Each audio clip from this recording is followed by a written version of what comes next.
Alright, what is good, y'all? Welcome back to a brand new video. So in the last video, I talked about the Miami Heat's defensive struggles. In today's video, I'm going to be talking about their offense, and particularly the play of Tyler Herro, because I feel like everybody else had a pretty solid offensive game besides him. You know, he was really struggling yesterday. I'm going to get into why he was struggling, what he can do to kind of adjust his game for game two, and kind of just get into all of his misses and possessions that I was able to pull up here. So leave a like, subscribe, and comment down below. Let's get right into it. So this is his first shot. We are already down 5-0, and this is his first shot. So he's going to get the ball from Bam on a dribble handoff. He's going to create some space with the step back, and as you guys can see, it's a pretty clean look. You know, he gets some space, and he just misses it. You know, this is a generic, standard step back, and you know, not a bad shot at all from him. You know, if I had to nitpick or that, people would be like, oh, he had Bam wide open here, but this is a wide open shot for a really good shooter. So I have no problem with him taking the shot. And it was just off. And as you guys can see, he misses the shot, and that is the first possession. The second possession is when he misses another shot right here. This is a step back shot, a little bit more of a contested shot. He gets the ball, and he's on Derek White. Derek White is on him. Derek White is a very good defender. He's going to be all defensive team this year, and as you can see, he's having a little bit of trouble getting past Derek White. So he has to settle for a step back. He pump fakes, so he hesitates, and then he shoots it. And that becomes a very tough shot for him. This is a shot that I would rather him not take, you know, especially when you're down 9-0. You need to get something easier than this. You know, he's capable of making this for sure, but it's not the most high percentage look. So, again, drives on Derek White. Derek White forces him into this tough shot. He can't create the space because he can't go past Derek White. You can see him trying to get past him, but Derek White shuts him off pretty well. And then he hesitates, and that throws off his rhythm, and he misses a shot. So again, that threw off his rhythm completely.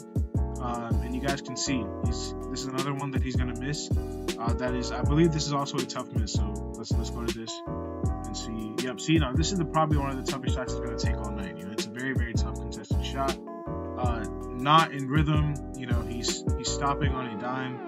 He's shooting, you know, squared up away from the basket, so it's tougher shooting this way than shooting this way. You know, when you're fading away, because for a right-handed player, you know, he's fading away like this, it's always going to be short. So he has to shoot all the way above the contested Peyton Pritchard. You can see him; he's not even in this natural motion here, and that is just a terrible shot. And you cannot afford to have those. You know, what I would like for him to do here, you know, he has two right here. Either I want him to get the ball to Bam or Jovic right here. So you guys can see he has the ball, and Derek White is sinking in. So I would either like him to dump it off right here to Bam, or if Derek White sinks in too much, go to Jovic for a three here. This shot can be avoided. It's not a good shot for Herro. This is not his shot diet.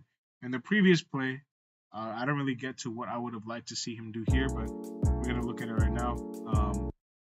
He gets shot off by Derek White. Now the shot clock is winding down, so again, you know, there's not really much else he could have done here.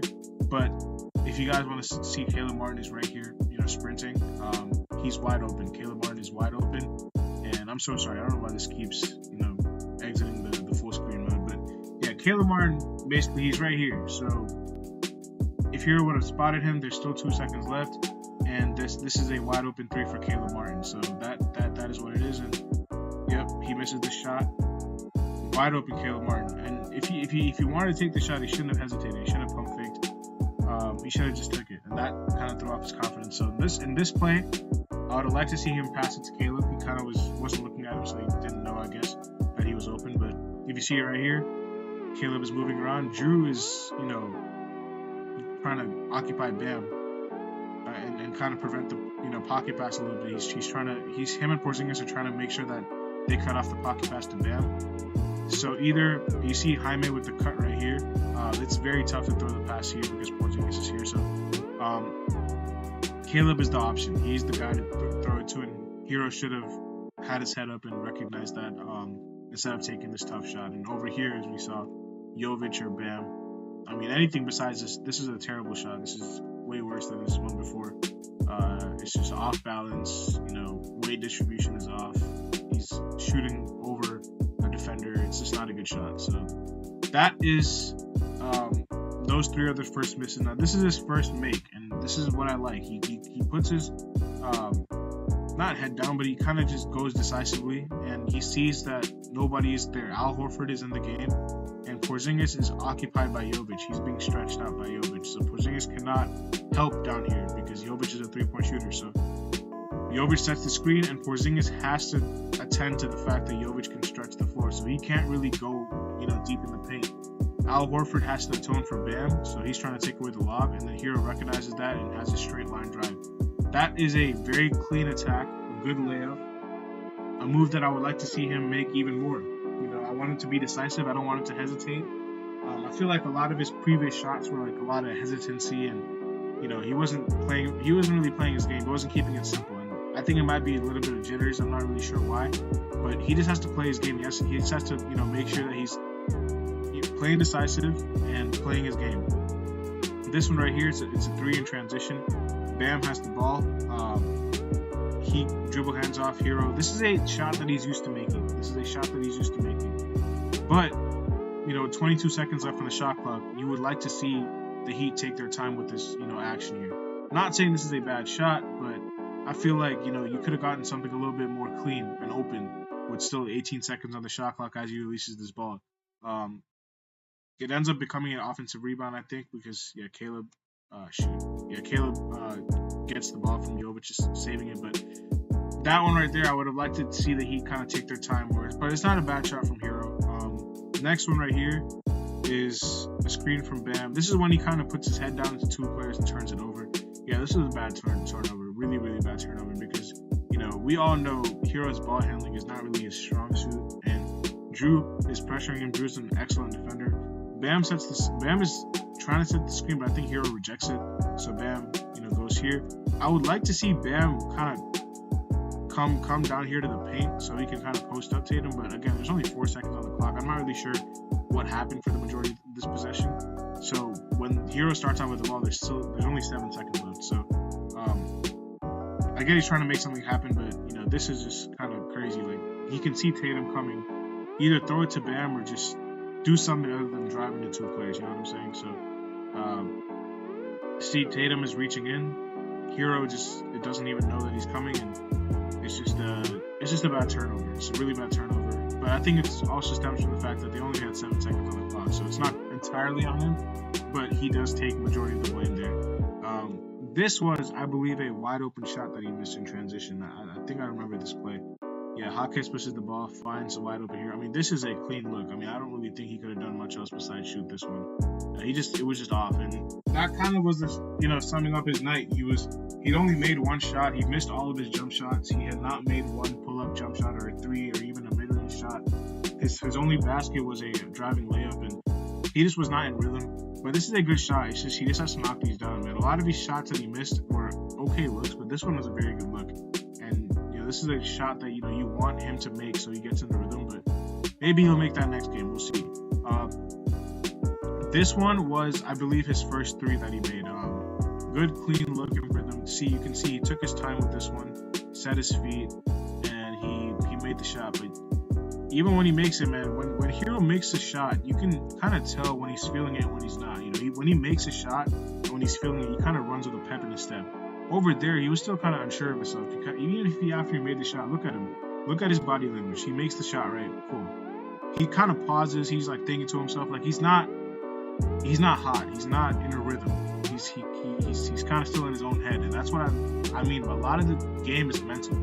So he needs to get out his own head. He needs to be decisive, make more shots like these, make his open ones, and play simple. Like, do not do anything that's outside of his game. This one right here is a mid three, and I believe this was blocked by Jaylen Brown. This was just a terrible shot, man. It was such a bad shot because I understand why he would take the shot, but Jaylen Brown is right here. Like, this is not a maybe before he releases it he thinks it's an open shot, but it's not. And again, with 19 seconds on the shot clock, this is not a good shot in transition. I do not like this shot selection at all. Brown gets a hand on it. Everybody knows Herro likes to take that shot, so it's kind of on the scouting report by now. And especially with this much amount of time on the shot clock, you can get something way better than that. And you guys can see Herro gets it blocked, and that is the end of the possession. Bam tries to get the rebound, but yeah, that is the end of the possession. Last two plays. This is the 2 threes he hit towards the end of the game. See, again, decisive, man. Decisive. And see, once he hits this shot, you know, he's not feeling it yet, but you can see him kind of running. He's like, you know, jogging a little bit. Like, for the first 3 he hit, he was just kind of like shocked. Like, I think he was shocked he even made the shot because he just was not in a rhythm then. And then this one right here, another clean look that he had. Delon Wright makes the right read, holds his follow through, bam. And then see, this is when you know he's feeling it. When he does his little hop, as soon as he makes his shot. Look at contrast the body language between the first 3 he hit and this one. See, this one right here, he had a pep in his step. He was jumping around, and you can tell with Herro when he's you know, in his own head and when he's not. You know, this shot that he made, this 3-point shot that he hit, this one he was definitely in his own head, and you can see, like, just by the body language of his, as soon as he hits his shot, he kind of just stands there. He doesn't take that jump. It's very easy to tell. So it's just a lot of it is confidence. A lot of it is mental with him. It's not. He didn't do a lot wrong in this game. You know, with the shot selection, he had a couple of shots here and there. Like this pull-up shot was atrocious. Over Peyton Pritchard, it was terrible. This was a really bad shot, and then the shot that got blocked by Jaylen Brown was really bad. But apart from that, I don't think he had any terrible looks. Like even the one that he hesitated when he was being guarded by Derek White, like I can understand him trying to take that shot because there was only like, you know, 3 seconds left on the shot clock. But a lot of these other shots that he took were good looks. You know, a lot of that is just kind of attributed to the fact that, you know, maybe they were just too early.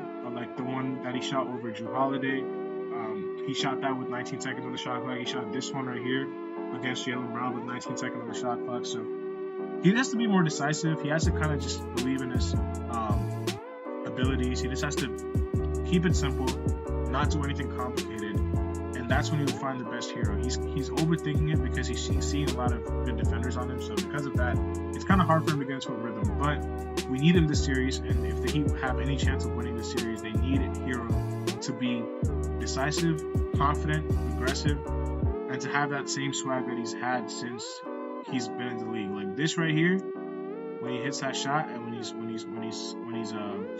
know, hopping around as soon as he hits that shot, this is when I know, you know, he's in a rhythm. When he takes that hop after he makes a shot. So it was just too little too late then, because he got into a rhythm way later. Like that's when he hit 2 back-to-back threes, and the game was over by then. But we needed to do this before, and we needed to be more decisive. Now, obviously, Boston is no slouch of a defensive team. They'll have a lot of people on him, but I feel like he had a lot of clean looks, and a lot of it is just confidence, and a lot of it is just, you know, he just did not have a good day at the office yesterday. So that is the update and the breakdown of Tyler Herro's performance. Again, let me know if you guys like these breakdowns. I did one last night with the Heat's defense in the zone and the doubling and the helping too much. But, you know, if you guys want me to do this even more for a lot of these other offensive plays and defensive plays, and I'm going to be doing this more as the series goes on, make sure you guys get in the comment section below. Let me know what you guys thought about it. If you guys disagree with anything I said, again, put that in the comment section. I'm always open to, you know, constructive criticism. But that is going to be the end of the video. Make sure y'all drop a like, subscribe, and comment down below. Yep, I will see y'all there as always. Peace.